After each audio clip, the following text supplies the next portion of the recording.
सोलापूरच्या सर्वांगीण विकासासाठी अनेक महत्त्वाचे प्रकल्प मार्गी लावण्याची गरज असून आगामी 2.5 वर्षांच्या कार्यकाळात प्राधान्याने 10 महत्त्वाचे प्रश्न सोडवण्याचा निर्धार असल्याचे जिल्हाधिकारी एस कार्तिकेयन यांनी स्पष्ट केले। सोलापूर श्रमिक पत्रकार संघात आयोजित वार्तालाप कार्यक्रमात पत्रकारांशी संवाद साधताना त्यांनी ही माहिती दिली। यावेळी त्यांनी सोलापूरच्या विकासासाठी आयटी पार्क, उजनी जलपर्यटन, उजनी जलाशयातील प्रदूषण निर्मूलन, उडान पूल, होडगी रोड, विमानतळावर नाईट लँडिंग सुविधा यासह विविध महत्त्वाचे विषय आपल्या कामाच्या अजेंडावर असल्याचे सांगितले। या प्रकल्पांमुळे जिल्ह्याच्या औद्योगिक, पर्यटन आणि पायाभूत विकासाला चालना मिळेल असा विश्वास त्यांनी व्यक्त केला।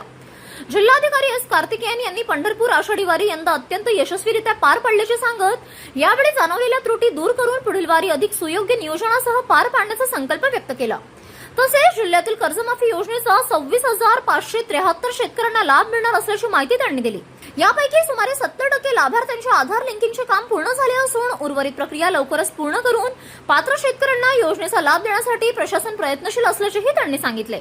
महाशीर होतं, बरेच नेटिव्ह फिशेस होतं, त्या पोल्युशनच्या काही भाग ते घेत होते, पण तो आता पूर्णपणे हे आलेली आहेत आणि आमच्याकडे ते दोन त्या दिवशी मी मीटिंगला पण सांगितलं, सकरफिश, कॅटफिश आणि सकरफिश दोन फिश आलेली आहे। याच्यामध्ये काही कॉन्ट्रीब्युशन होत नाही, उलट काय होते ते प्रदूषण पण वाढवते आणि प्रदूषण ह्याचमुळे प्रदूषण वाढत पण आहेत आणि इतर जो स्पीशीज आहे, इंडियन स्पीशीज आहेत, तो कमी करते। तो सर्वप्रथम तो विषय क्रमांक 1 मध्ये।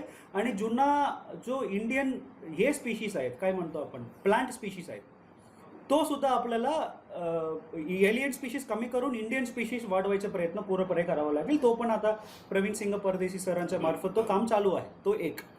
दुसरा, आणि याच्यासाठी जे काय आता ठीक आहे, मी शेवटी बोलतो, मी शॉर्टमध्ये बोलतो आता।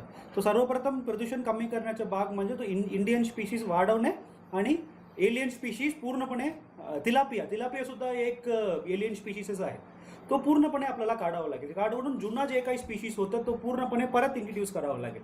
तो इंट्रोड्यूस केलं तर बऱ्यापैकी तुमचे प्रदूषण जो आहे तो प्रदूषण कमी होण्याची शक्यता आहे। विषय क्रमांक 1।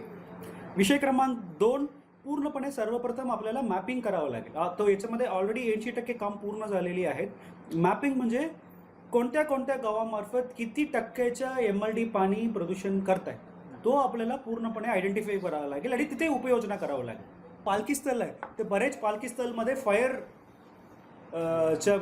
एक्सटिंग्विशर या फायरच्या काहीतरी घटना घडलं तर ते फायर मशीन नाही आता काय म्हणतो आपण, ते अग्निशमन वाहन नाही आहे।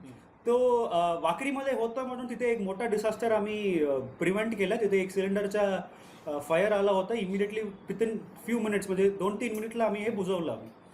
वाकरीच्या आगे नव्हतं ॲक्च्युली, नातेपुते असो, मालशिरस असो, तिथे कुठेही नव्हतं अग्निशमन वाहन नव्हतं। पण तो सुद्धा आता पुढच्या वर्षीपासून तो काटकोरपणे पालन करावं लागेल आणि पॉसिबल असेल तर प्रत्येक दिंडीसोबतच एक अग्निशमन व्हेकलचं नियोजन करावं लागेल। आणि तिसरा जो विषय आहे तो माझा एक फेलियर म्हणून पण म्हणू शकतो, तो म्हणजे घुसखोरी। मी थोडा लाईटली घेतलं होतं पण इतकी जास्त प्रमाणे घुसखोरी झाला ना, मी तुम्हाला सांगू पण शकत नाही, इतकी जास्त प्रमाणे घुसखोरी झाला। आमच्या समोर मंत्री महोदय दौरा करत आहेत, पालकमंत्री महोदय असो या गिरीश महाजन साहेब असो, त्यांच्या समोरच घुसखोरी, दर्शन रांगेत। तो हे घुसखोरीचं प्रकरण मला पूर्णपणे थांबवायला पुढच्या वर्षी मी नियोजन केलं। हा 3 विषय तर मी नक्की पुढच्या वर्षी मी आता विचारत आहेत कशा करायचे, काय करायचे, मी अजून थोडा इम्प्लिमेंट करत आहे, बरेच सल्ला वगैरे घेत आहेत। आपलं काही हा 3 विषयबद्दल तो इम्पॉर्टंटली वयोवृद्ध जो आहेत त्यांच्याबद्दल थोडा आपलं काही आयडियाज असेल तर माझ्याकडे शेअर करावे, पण अजून मला विचारच स्टेजवर आहेत, मी प्लॅन करतो।